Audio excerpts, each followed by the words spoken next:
মাসের বেতনটা দিয়েছিস? স্যার আমি এই মাসের বেতন দিয়ে দিয়েছি, পরের মাসের বেতন অ্যাডভান্স করে দিয়ে দিয়েছি। Very good.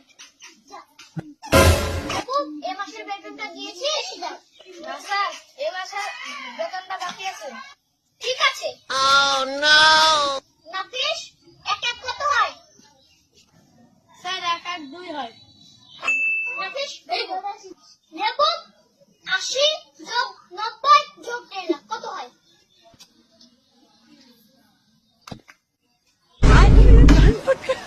My